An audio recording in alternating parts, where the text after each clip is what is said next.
Brian said I was a leader for me to force my family to come to church.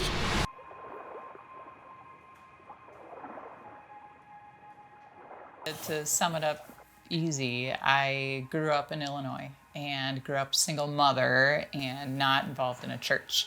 Unlike Amanda, I grew up with mom, dad, brother, and it was broken family. It wasn't a good environment, wasn't healthy. Mom tried to force us to go to church, and I wanted nothing to do with it.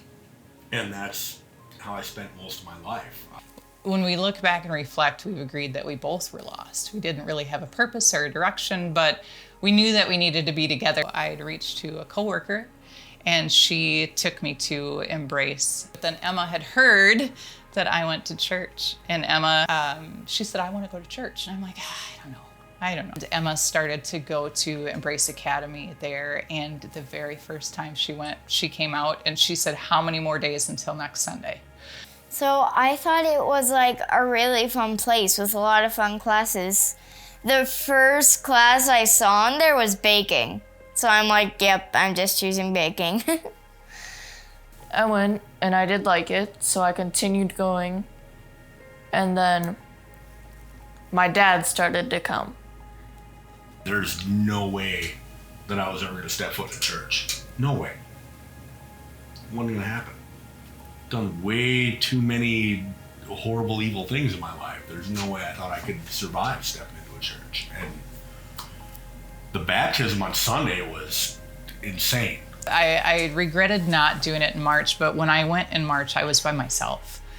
And I knew that there wasn't a reason I couldn't have done it by myself, but it, to me, wasn't as impactful if I was the only one there. We talked to Pastor Brian before we were going in, and he said, "Okay, who wants to go in what order?" You know, Emma immediately, "I'll go first." And I'm like, so that right there just took any potential nerves I had out. Like, everybody was gone at that point. It was just, I was so in awe by the fact that she just took that step and let us, again, let's just go. And we did, and I saw her do it, and then I just felt so much joy. And then when Alexis did it, she was nervous. And when she did it, I was even happier. Like, my heart was getting bigger each time they came out. When I came out, I felt that much more relieved. And I told Nick, I said, for the first time in a very long time, I was purely happy.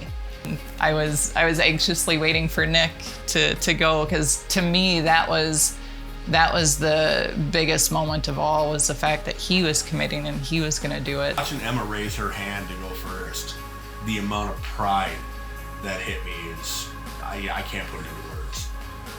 And then getting to watch Alexis and then Amanda go, and it's tremendous. And then it came my time, and the minute they pulled me out of the water, there were years and years and years of weight that were gone. And that's why I let out the yell I did when they pulled me up. And I've been lighter on my feet ever since.